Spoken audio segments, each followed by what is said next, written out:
죽은 자들은 주를 찬양하지 못하며 적막한 곳으로 내려가는 자도 다 그러하도다. 그러나 우리는 지금부터 영원토록 주를 찬송하리로다. 우리 맨 마지막 내용 큰 소리로 함께 하겠습니다. 시작. 주를 찬양하라. 아버지 하나님, 이 저녁 시간에 하나님의 말씀을 통해서 우리 모두에게 말씀해 주시고 이 시간 우리의 마음을 활짝 열고 하나님께서 이 오후에 우리에게 주시는 말씀을 잘 받고 또 생활 속에 적용해서 하나님이 기뻐 받으실 만한 삶을 신실하게 살아가게 하옵소서. 예수님 이름으로 기도했습니다. 아멘. 앉아주시기 바랍니다. 오늘 오후의 설교 제목은 하나님을 찬양하라 라는 제목입니다. 한번 해봅시다. 하나님을 찬양하라. Praise God, He is worthy. 하나님을 찬양해야 됩니다. 왜? 그분은 우리의 찬양을 받으시기에 합당하신 분이기 때문인 것입니다. 경배 시간 가운데 어느 인간도 찬양을 받으면 안 됩니다. 그가 목사이든 그가 집사이든 그가 성도이든 우리 가운데 어느 누구도 높임을 받고 찬양을 받아서는 안 되고 오직 하나님과 우리의 구원자 예수 그리스도만 찬양을 받아야만 하는 것입니다. 찬양을 받기에 합당하신 분은 오직 한 분뿐이시니 우리의 아버지시며 우리의 생명과 우리의 모든 것을 주관하고 다스리시며 우리의 필요를 아시고 우리의 필요를 그분의 넉넉하심에 어울리게 채워주시는 하나님만이 찬양을 받기에 합당하신 분이십니다. 여기 시편 기자는 스스로의 모범을 통해서, 다시 말하면 자신이 하나님을 찬양하면서 또한 우리 모두에게 하나님을 찬양하라고 촉구하고 있습니다. 특별히 여기 18절에 있는 말씀을 보면 그러나 우리는 지금부터 영원토록 주를 찬송하리로다. 내 하나님이 어디 있느냐?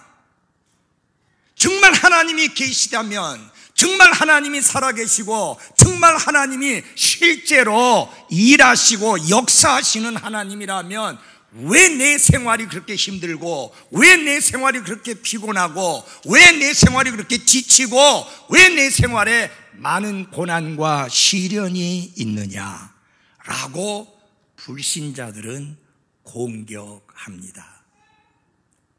그 공격에 대하여 시편 기자는 뭐라고 대답했습니까? 그러나 우리 하나님은 하늘에 계시며.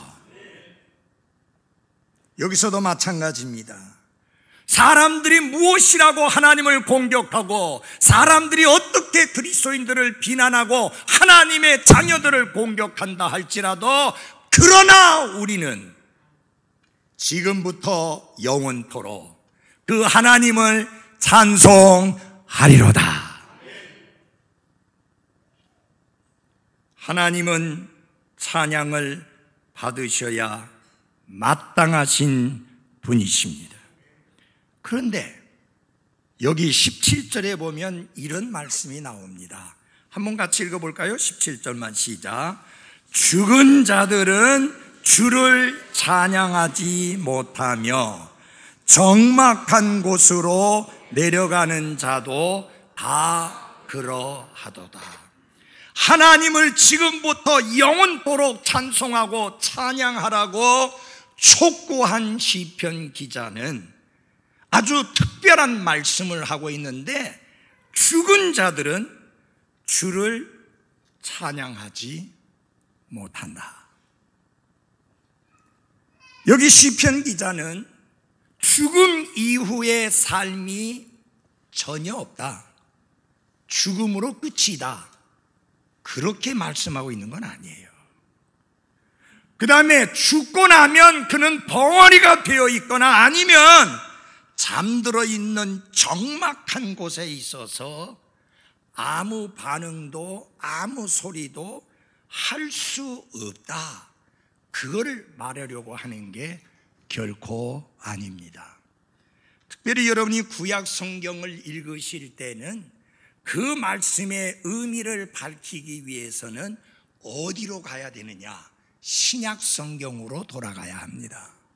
신약 성경에 드러난 계시와 그 말씀에 비추어서 구약 성경을 해석해야만 되는데, 여러분이 죽고 난 다음에 상황이 어떻게 바뀌어지는지를 예수님이 부자와 나사로를 통한 말씀을 통해서 분명히 가르쳐 주셨습니다. 여러분, 그 말씀 들을 때마다 조심해야 될 게 있어요. 부자와 나사로의 비유가 아닙니다. 주님은 비유를 들으실 때는 절대로 이름을 들어 말씀하신 적이 없어요. 그냥 어떤 사람이, 한 사람이. 그러나 비유가 아닌 경우에는 이름을 들어 말씀하셨습니다. 여러분이 알다시피 그 말씀 가운데 나사로라는 이름이 나오죠. 그 다음에 누가 나와요? 아브라함이라는 이름이 나옵니다. 그건 무엇을 말하느냐? 비유가 아니라는 이야기입니다. 실제 이야기입니다. 근데 오늘날 너무나 많은 목사님들이 그 말씀 설교하면서 부자와 나사로의 비유라고 하는데 아주 잘못된 겁니다. 비유가 아닙니다. 그 말씀에 의하면 부자가 죽었습니다. 죽음으로 모든 게 끝나버린 게 아니라 그가 지옥에서 눈을 들어 물 한 방울의 긍휼을 요청하는 것을 성경이 기록하고 있고 예수님이 직접 말씀했습니다. 그러므로 사람이 죽으면 적막한 곳으로 가서 아무 말도 못하는, 모든 게 끝장나버리는 게 아니라 구원받지 않은 사람은, 하나님의 자녀로 다시 태어나지 않은 사람은 지옥에서 고통 가운데 지낸다. 여러분, 그 지옥은 영원히 보내게 되는 장소가 아닙니다. 우리가 전도할 때 그냥 쉽게 전도하고 쉽게 이야기한다고 당신이 구원받지 못하면 영원히 지옥에서 고통당한다고 하는데, 영원히 고통당하게 되는 장소는 지옥, 헬이 아니고요, 불호수입니다. 근데 그게 연결선상에 있으니까 그냥 지옥에서 영원히 고통당한다고 이야기를 할 뿐입니다. 이게 개역성경의 음부에서 저가 고통 중에 부르짖어, 그렇게 말했죠. 이름은 음부라는 말이 고약한 말이에요. 성경은 명백하게 지옥이라고 말합니다. 그래서 지금 구원받지 않은 사람이 죽으면 어디로 가느냐? 어디에서 지금 보내고 있느냐? 지옥에서 고통 가운데 보내고 있습니다. 말도 하고 고통도 느끼고 부탁도 하고 요구도 합니다. 그래서 이런 부자가 부탁하고 요구하잖아요. 저 나사로, 저 사람 좀 땅에 다시 살려서 보내가지고 우리 형제들이 5명이나 있는데 저들이 끝까지 구원받지 못하고 믿지 아니하고 있다가 나처럼 이 고통받는 곳에 오지 않도록 나사로를 살려서 보내가지고 그렇게 전하게 좀 해 주십시오. 여러분, 상식적으로 생각하면 그러면 다 그 형제들이 믿을 것 같지 않아요? 그렇잖아요. 아니, 내가 분명히 봤어. 당신 형, 저 지옥에서 고통받고 있어. 그러니까 당신도 계속 믿지 않고 불신의 자리에 있다가 지옥 가지 말고 빨리 회개하고 예수 그리스도를 구원자로 믿어 구원받아야 돼 라고 전도하면 그분들이 빨리 믿을 것 같은 생각이 들어요. 우리는 기적을 보면, 표적을 보면, 이적을 보면 훨씬 믿음을 잘 가질 거라는 생각을 가집니다. 천만의 말씀입니다. 역사 속에 이스라엘 사람들만큼 이적과 기적과 표적을 본 사람들이 없어요. 그러나 가장 불신적인 사람이 이스라엘 백성들이에요. 여러분, 성경은 답을 줍니다. 하나님께서 아브라함을 통해서 말씀합니다. 거기에는 누가? 모세와 대언자가 있으니 성경과 성경을 선포하는 사람들이 있으니 그들에게 듣고 믿음을 가지게 될 것이요, 그들의 말도 믿지 않는다면 죽은 자가 살아서 가서 전한다 할지라도 안 믿는다. 그래서 여러분, 기적이나 이적이나 표적이 회개하고 그리스도를 구원자와 주님으로 받아들이게 하는 것이 아니라 하나님의 말씀, 구원의 복음이 회개하고 예수 그리스도를 구원자와 주님으로 받아들여 구원받게 하는 것입니다. 여러분들 가운데 이적이나 기적이나 표적을 보고 예수 그리스도를 믿고 구원받는 사람 한 사람도 없습니다. 다 뭘 통해서? 말씀을 통해서 예수 그리스도의 복음을 듣고 하나님 앞에 죄인임을 회개하고 예수 그리스도를 구원자와 주님으로 받아들여 구원받은 것입니다. 그래서 여기 죽은 자들은 찬양하지 못한다는 말이 무슨 뜻이냐? 죽고 나면 끝장이라는 그런 말씀이 아니라 죽은 자는 이 땅에서 하나님을 찬양하지 못한다. 여러분, 죽은 자가 어떻게 찬양할 수 있겠어요? 우리는 육체적으로도 죽은 자가 하나님을 찬양하지 못할 뿐만 아니라 영적으로도 죽은 자는 하나님을 찬양하지 못합니다. 오늘 여러분이 힘차게 하나님께 찬양을 드릴 수 있는 이유는 여러분들이 말씀과 성령님의 역사를 통해서 다시 태어난 새 생명을 가진 사람들이기 때문에 가능했던 것입니다. 영적으로 죽은 자들은 하나님을 찬양하지 못할 뿐만 아니라 숨이 끊어지고 우리의 생명이 끊어지면 더 이상 이 땅에서는 찬양하지 못합니다. 그래서 이사야 대언자는 38장 18절에서 무덤이 주를 찬양하지 못하고 죽음이 주를 찬송하지 못하며 구덩이로 내려가는 자들이 주의 진리를 바라지 못하되 살아있는 자, 곧 살아있는 자는 이날 내가 하는 것 같이 주를 찬양할 터이며 그랬습니다. 오늘 여러분은 하나님을 찬양하셨습니까? 죽은 자는 절대로 이 땅에서 하나님을 찬양할 수 없고 오직 하나님을 이 땅에서 찬양할 수 있는 사람은 살아있는 사람들 뿐입니다.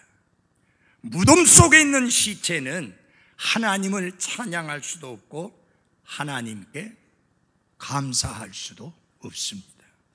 그래서 시편 6편 5절에서 다윗은 이렇게 고백합니다. 죽음 속에서는 주를 기억할 수 없사오니 누가 무덤 속에서 주께 감사하리까. 그러므로 사랑하는 그리스도인 여러분, 하나님께 감사하는 말과 하나님께 감사하는 찬양과 하나님께 감사드리는 삶을 무덤에 들어갈 때까지 기다리지 마시고 목숨이 붙어있고 살아있는 동안에 감사의 말을 하며 감사의 찬양을 하며 감사의 섬김을 하며 감사하며 살아가는 하루하루의 삶이 되어지기를 바랍니다. 제가 그 페이스북에 어떤 분이 좋은 글을 올려서 그 내용을 보니까 참 재미있는 내용이었습니다. 주일날이 될 때까지 혹은 일요일이 될 때까지 감사하는 것을 미루지 말라.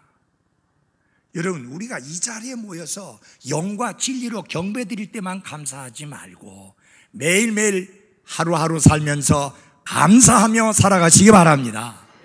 일주일에 한 번 감사하는 사람이 되지 말고 매일매일. 여러분, 오늘이 얼마나 중요한 날인 줄 압니까? 어떤 분에게는 그렇게 간절히 갖고 싶어 했던 하루입니다. 근데 오늘을 선물 받지 못하고 어제 죽은 거예요.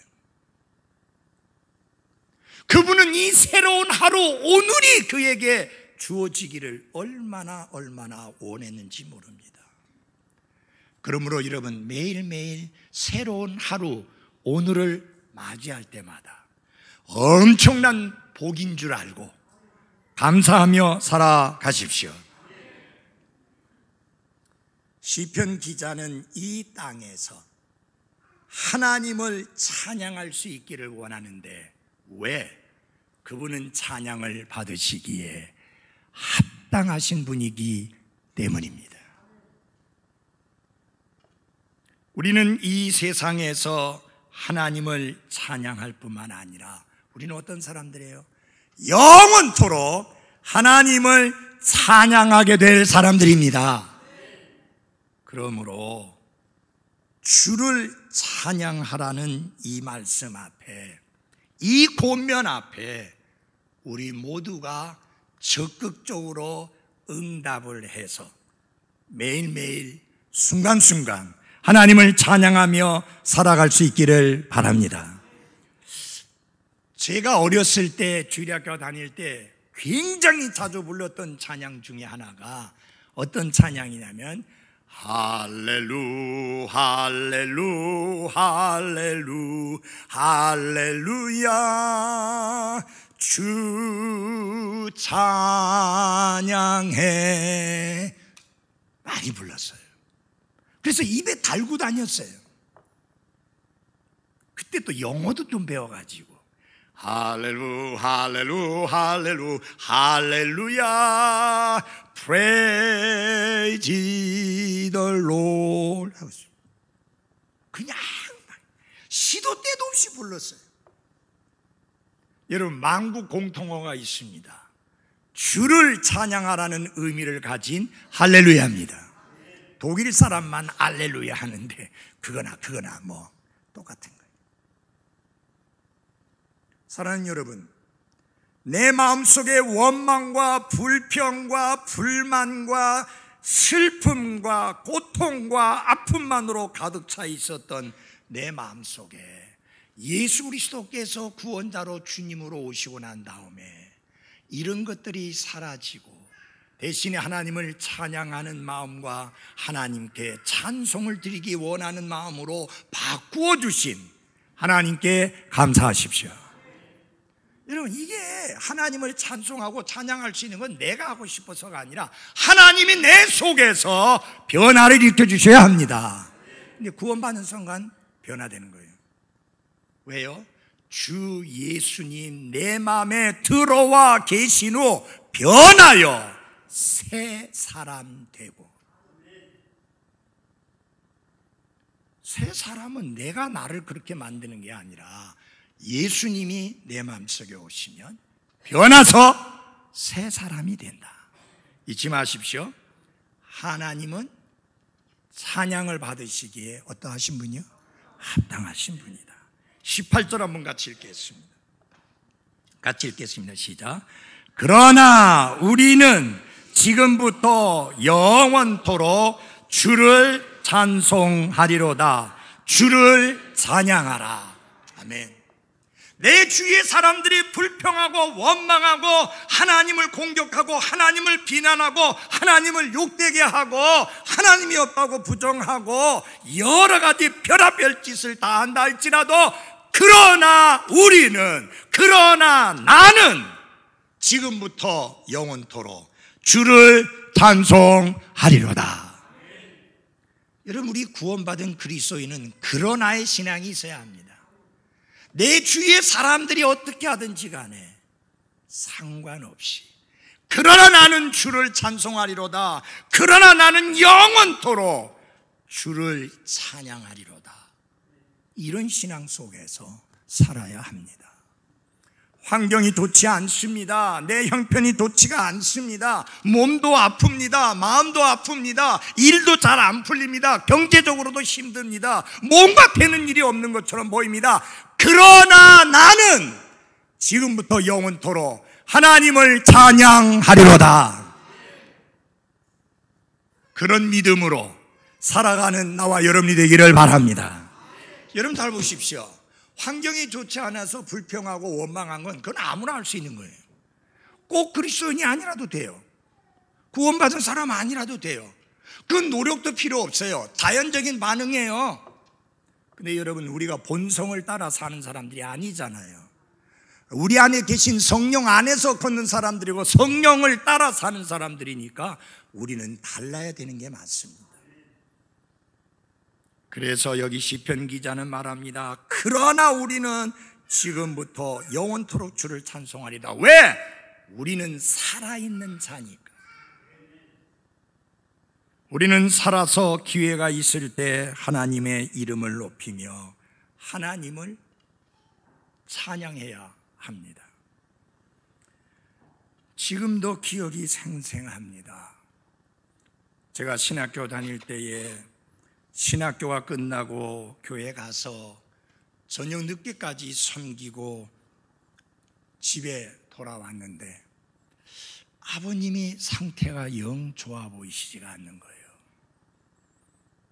그래서 마음에 걱정이 되고 어떻게 해야 되나.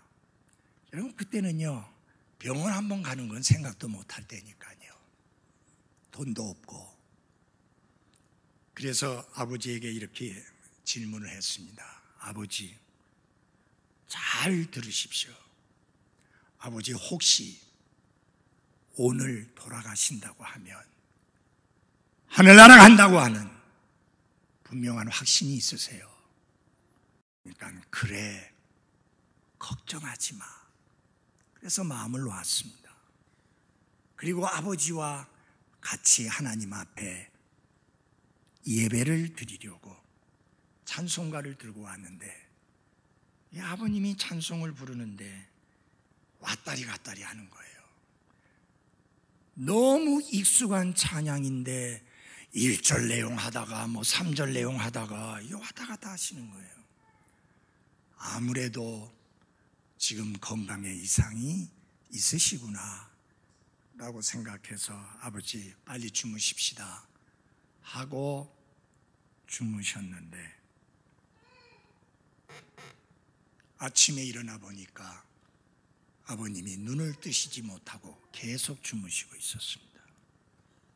그때 당시만 해도 의사들이 왕진을 왔습니다. 아주 40분 이상을 걸어야 되는 곳에 친절하게도 그 의사 선생님이 왕진을 와가지고 진찰하시더니 뇌출혈입니다.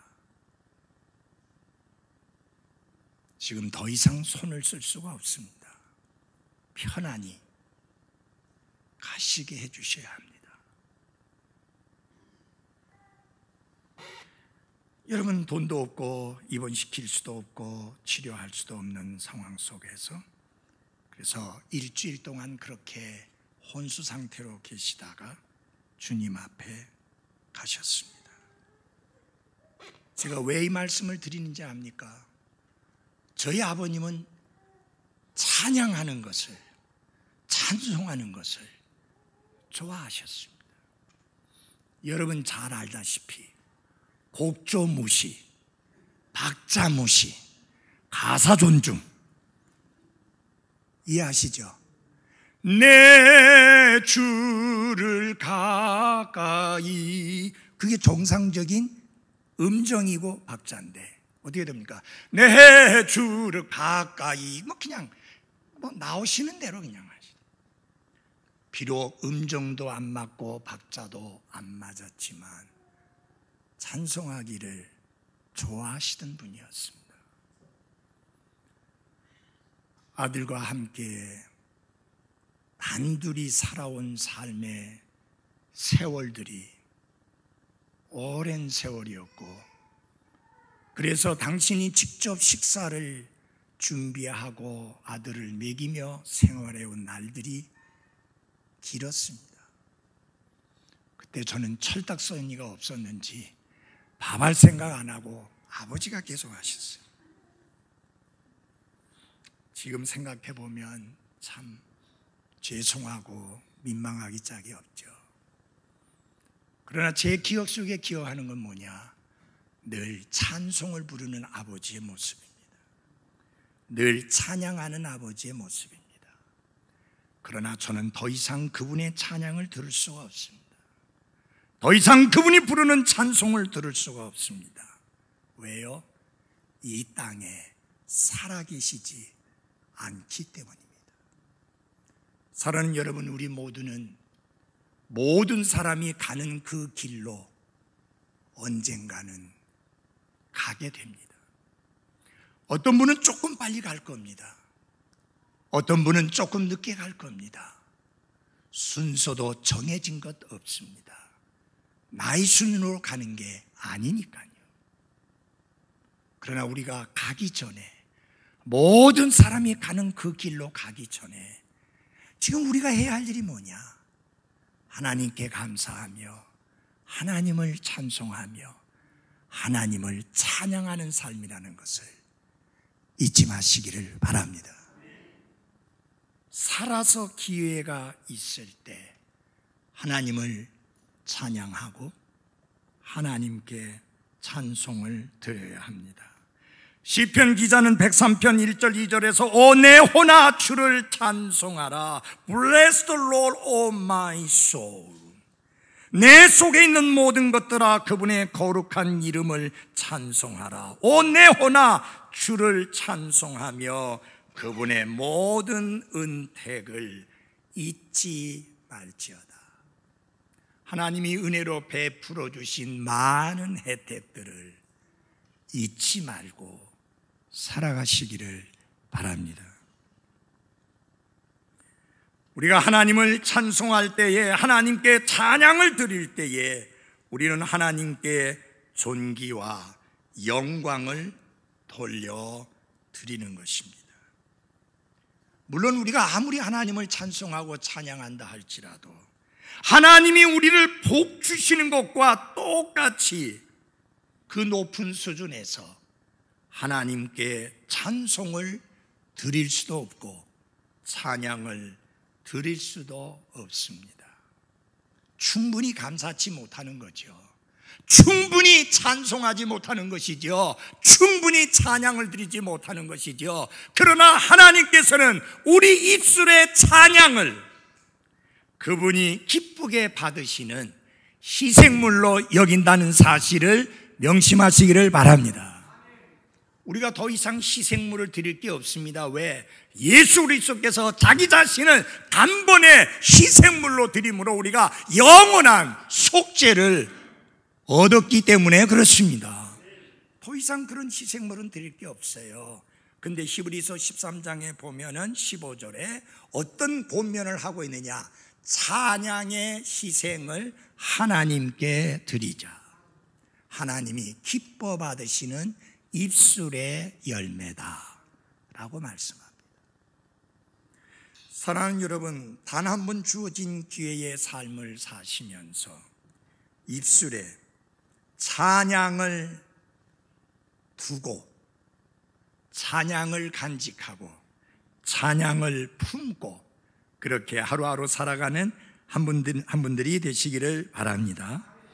시편에 보면요, 하나님을 찬송하는 내용들이 부지기수로 많습니다. 언제나 주를 찬송하리니 그분을 찬양함이 항상이라는 말이 continually, 계속해서 내 입에 있으리로다. 어제 찬양했는데 오늘은 불평하는 게 아니라, 어제는 감사하고 기쁨으로 찬송을 불렀는데 지금은 원망이 터져 나오는 게 아니라, 어제도 찬양했고 오늘도 찬양했고 항상 찬양하며 언제나 계속해서 하나님을 찬양하리로다. 이게 그리스도인의 삶이요, 오늘 아침에 말씀 들은 것처럼 100% 순종하는 그리스도인의 삶의 모습인 것입니다.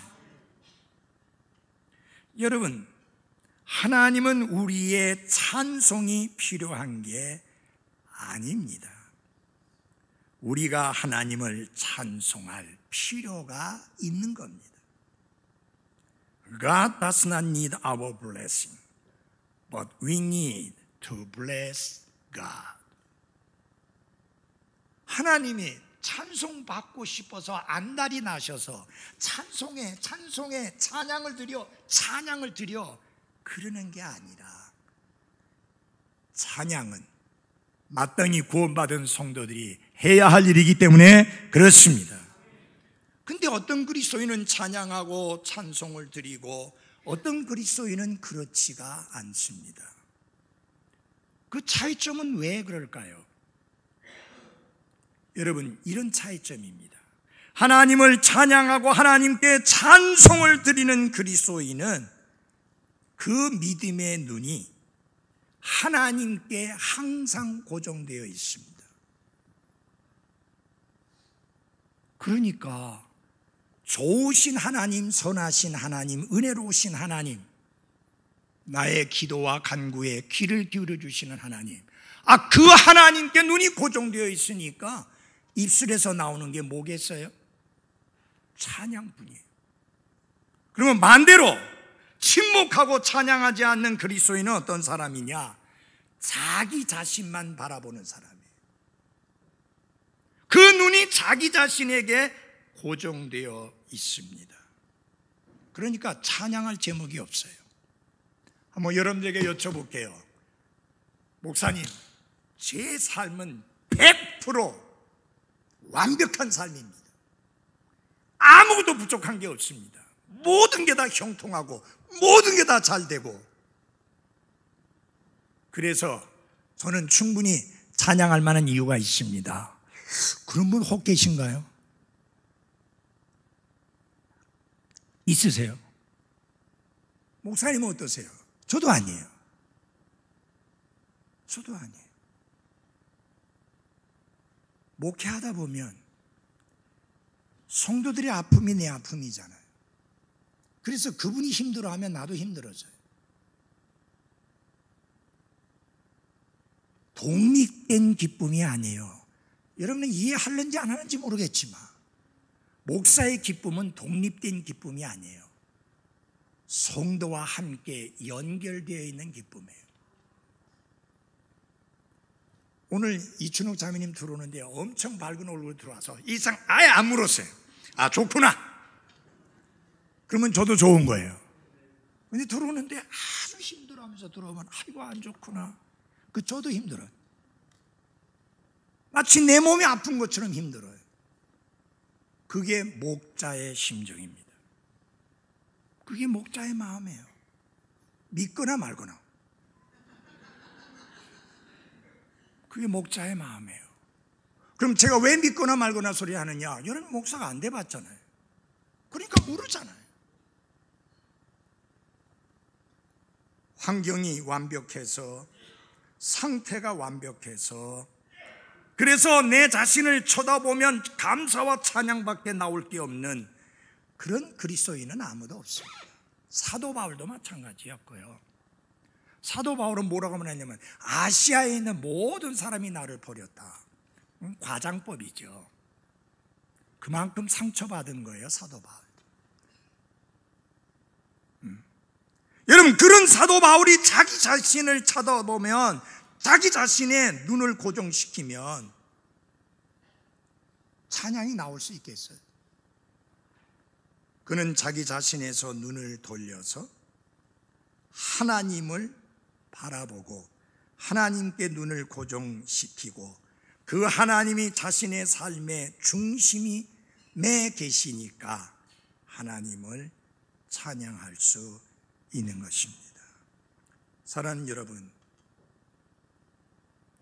내 환경이 하나님을 찬양할 수 있는 환경이 되게 해달라고 기도하지 마시고 어떠한 환경 속에서도 하나님을 찬양할 수 있는 믿음을 달라고 기도하시기를 바랍니다.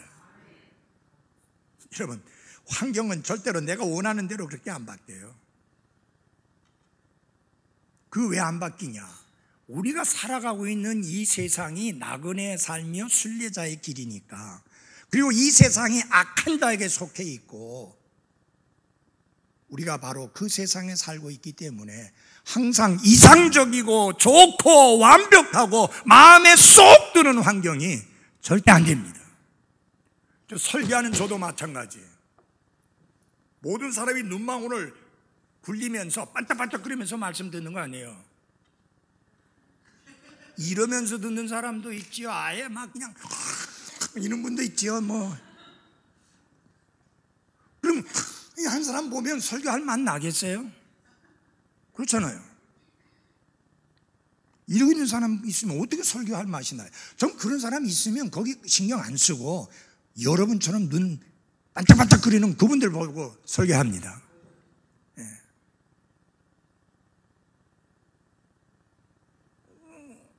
그래야지. 예. 오죽 피곤하시면 하시겠나? 오죽 힘들면 눈 감고 계시겠나? 이제 저도 바꿨습니다. 전에는 조는 거 죄라고 말했는데 이제 막 그렇게 안 하랍니다. 왜? 그렇게 설교해도 안 바뀌는데 뭐. 그러니까 나만 힘들고 나만 피곤해지지 않으려고 여러분 주무셔도 좋으니까 빠지지 말고 오십시오. 기양 주무시는 거 교회 와서 주무십시오.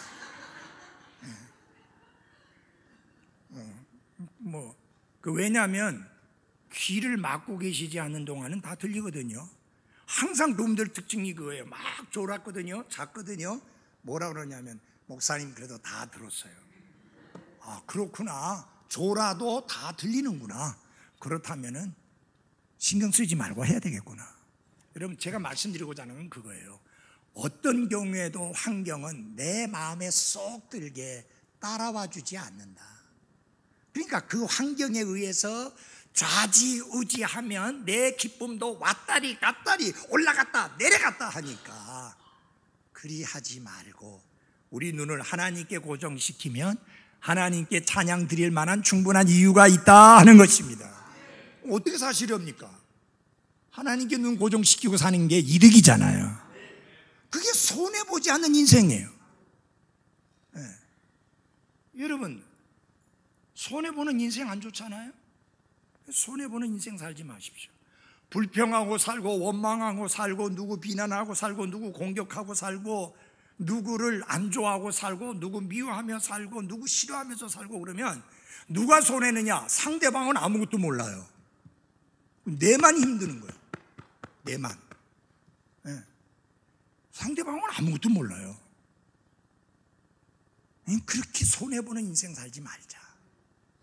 항상 기뻐하라. 쉬지 말고 기도하라. 모든 일에서 감사하라. 이는 너희들을 향하신 하나님의 뜻이니라. 항상 기뻐하는 게 하나님 뜻이에요.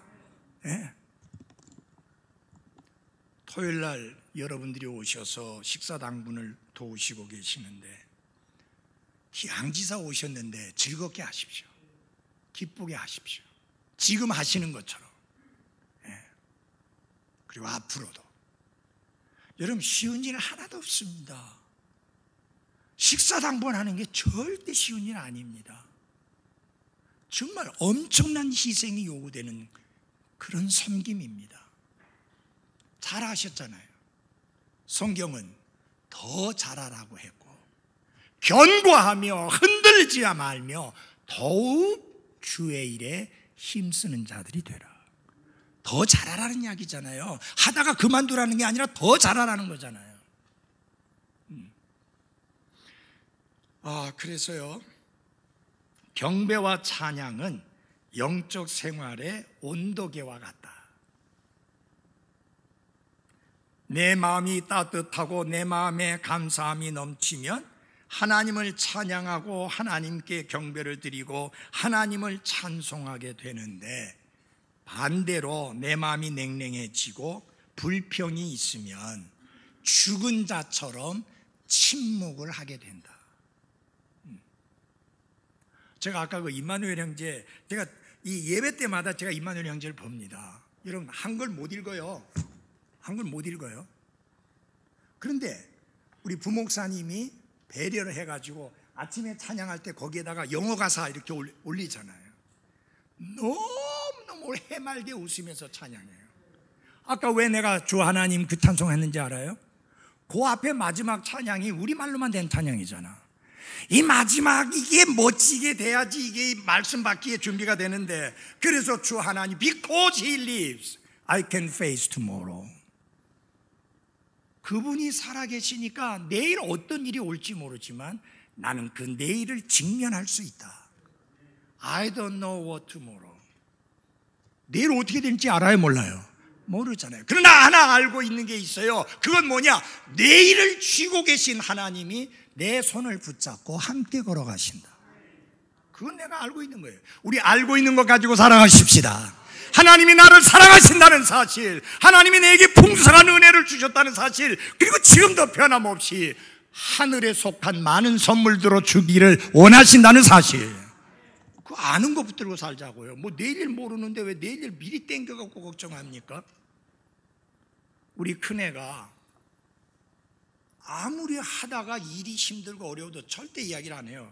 그래서 야, 너는 도대체 아들이 돼가지고 왜 아버지한테 이야기를 안 하냐? 힘들면 힘들다고 이야기를 해야지. 뭐라고 하는 줄 알아요? 아버지, 제가 말씀드리면 해결책이 있어요? 아버지, 내가 저 학원에 월세비 못 냈는데 100몇십만 원 되는데 그거 아버지 대줄 수 있어요? 응. 그러니까 내가 말씀드려도 아무 의미 없잖아요. 고맙다 이야기 안 해줬어. 이제는 고맙다 이야기 안 해줬어. 작은 아들도 마찬가지예요. 정말 어려울 때 있었는데 이야기 안 했어요. 왜 이야기 안 했니? 똑같은 이야기예요. 말씀드린다고 해결책이 있느냐. 여러분, 우리가 이렇게 무능해요. 아버지인데 아들이 힘들어도 도울 수 없는 게 아버지예요. 근데 우리 하늘 아버지는 그렇지 않습니다. 그분에게는 문제가 없어요. 그분에게는 too hard, 너무 어려운 게 없어요. 그분은 all things are possible, 모든 게 가능하신 분이 하나님이십니다. 그래서 우리 할 수 있는 거 하다가 주님 앞에 갑시다. 할 수 있는 게 뭐예요? 내일 일 염려하는 거 아니고 오늘 하나님을 찬송하고 찬양하는 것입니다. 어떻게 하나님을 찬양했느냐? 두 가지로 해야 돼요. 하나는 노래로 하나님을 찬양해야 됩니다. 노래로. 다 같이 말씀 한번 보시겠습니다. 사도행전 16장 25절을 찾아주십시오. 사도행전 16장 25절입니다. 사도행전 16장 25절입니다. 이 말씀을 우리 좀 같이 좀 읽겠습니다. 16장 25절 시작. 한밤중에 바울과 실라가 기도하고 노래로 하나님을 찬양하며 죄수들이 그들의 말을 듣는데, 실컷 두드려 맞아서 정신을 잃은 상황 속에 깊은 감옥 속에 던져졌는데 한밤중이 돼서야 이제 정신을 차려서 의식을 되찾고 깬 겁니다. 여러분, 죄가 있어서 채찍에 맞았나요? 아닙니다. 죄가 있어서 깊은 감옥에, 그 깊은 감옥이라는 말은 아주 중죄수들을 다루는 감옥입니다. 거기다가 갖다 놓았다 그 말이에요. 억울하기 짝이 없잖아요. 분통 터지기가 짝이 없잖아요. 하나님께 충분히 원망할 만도 하잖아요. 하나님, 내가 뭐 했습니까? 복음 전한 겁니다. 그리스도의 생명의 구원의 복음을 전했습니다. 그래서 여자가 변화되고 세상이 달라졌는데 왜 이런 놀라운 하나님의 일을 한 사람이 이렇게 죄도 없이 채찍에 맞아서 졸도하고 감옥에 갇히게 되고 착고에 채이고, 이게 도대체 무슨 일입니까? 원망할 만도 하고 불평할 만도 하는데, 여러분 잘 보십시오. 눈을 뜨자마자 한밤중에 그들이 한 게 뭐냐? 기도입니다. 여러분, 공경에 처했을 때 꼭 하셔야 될 게 있는데 기도입니다. 왜 기도해야 되느냐? 하나님, 왜 이 환경을 저에게 허락해 주셨습니까? 하나님의 깊은 뜻이 어디 있는지 우둔하고 미련하고 어리석은 저에게 가르쳐 주십시오. 또 하나는 실수가 없으신 하나님이시기 때문에 이런 환경조차도 합력해서 선을 이루실 것을 확신하고, 그 다음에 뭘 하느냐? 찬송을 하는데, 여러분 여기 저는 너무 매력적인 게 뭐냐면 노래로 찬송을 했다. 많은 사람들이 그래요. 목사님, 저는 늘 마음으로 찬송합니다. 마음으로만 찬송하면 여기 찬양대 찬양이 어찌 있습니까?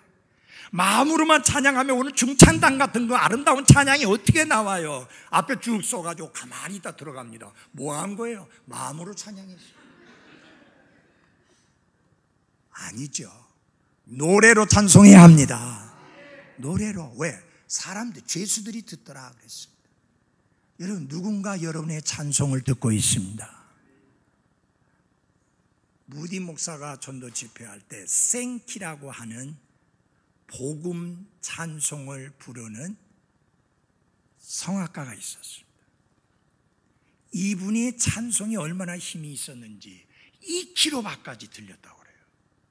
그런데 아주 멀리 떨어져 있는 사람이 찬송을 듣고 그 찬송 소리가 나는 곳을 찾아와서 무디 목사를 통해서 선포되는 말씀을 듣고 구원받고 변화된 거예요.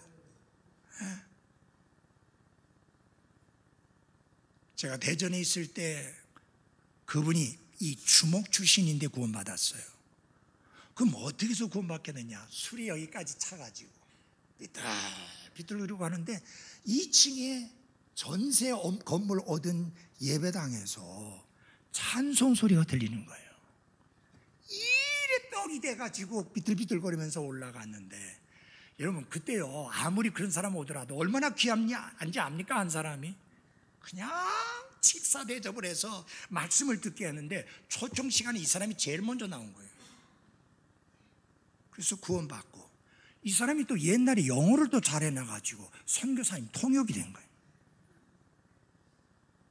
여러분, 찬송에는 능력이 있습니다. 여러분이 부른 찬송 때문에 어떤 분이 예수님께 관심을 가지고 구원받을 수 있다는 것 잊지 마시기를 바랍니다. 네.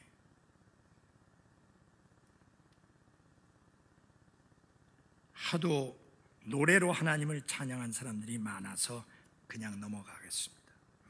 또 하나는 악기로 하나님을 찬양해야 합니다. 우리 여기 악기팀이 대단한 실력은 아니지만 뜨거운 마음으로 하나님을 찬양하는 것을 감사합니다.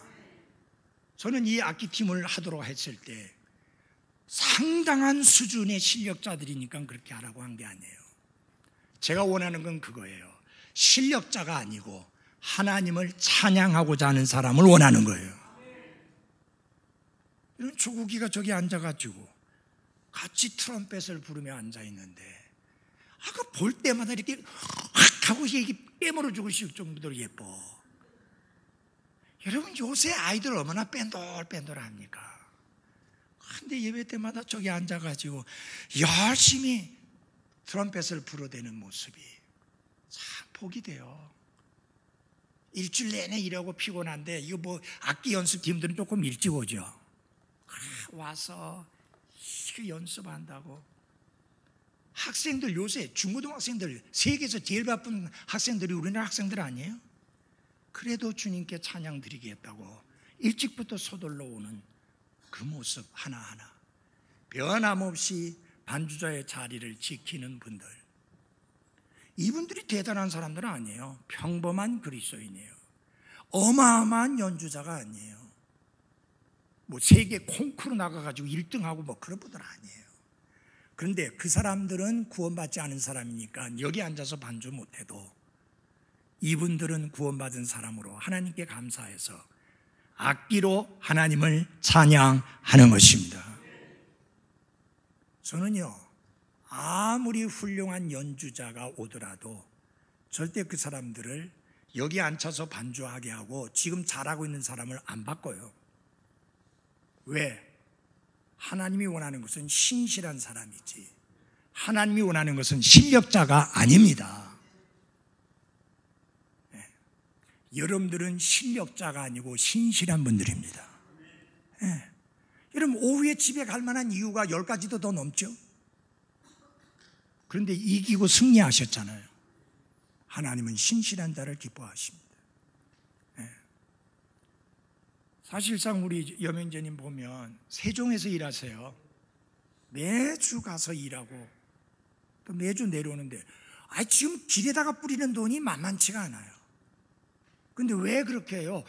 함께 영과 진리로 경배드리기 위해서 내려오는 거예요, 매주. 거기 계속 있는 게 몸이 편하죠. 여러분, 이런 신실함들이 모여서 주님의 교회가 신실하게 세워집니다. 그래서 여러분 한 분 한 분들이 너무너무 귀한 분들입니다. 마지막으로 하나만 말씀드리겠습니다. 다 같이 합시다. 찬양은 모든 것을 변화시킨다. 이런 말은 있어 왔습니다. Prayer changes things. 기도는 모든 것을 변화시킨다. 그건 여러분이 많이 들어온 이야기예요. 근데 근래에 와서 많이 그리스도인들 사이에 화자되고 있는 이야기가 있습니다. 그것은 무엇이냐? 찬양은 모든 것을 변화시킨다. Praise changes things. 찬양하면 놀라운 변화가 일어납니다. 아시죠? 바울과 실라가 기도하고 찬송했을 때 감옥의 문이 열렸습니다. 묶여있던 것이 풀어졌습니다. 그리고 자유한 몸이 되었습니다. 찬양은 변화시킵니다. 누군가 불평할 충분한 이유가 있다고 하면 당연히 빌립보 감옥에 갇힌 사도 바울과 실라였을 것입니다. 그러나 그들은 불평하는 대신에 하나님을 찬양했습니다. 나와 여러분이 지금부터 영원토록 하나님을 찬양하는 삶을 신실하게 살아갈 수 있기를 바랍니다. 시편 115편은 이렇게 시작합니다. 오 주여, 영광을 우리에게 돌리지 마옵소서. 주의 긍휼과 주의 진리로 인하여 주의 이름에만 영광을 돌리소서라고 시작했습니다. 그리고 마지막 18절도 그러나 우리는 지금부터 영원토록 주를 찬송하리로다 라는 말씀으로 마감됩니다. 찬양으로 시작해서 찬양으로 마감됩니다. 구원받은 이후에 여러분이 찬양으로 시작했습니다. 마지막 숨이 거두는 그날까지 찬양으로 마감하는 그런 삶이 되어지기를 바랍니다. 기도하겠습니다.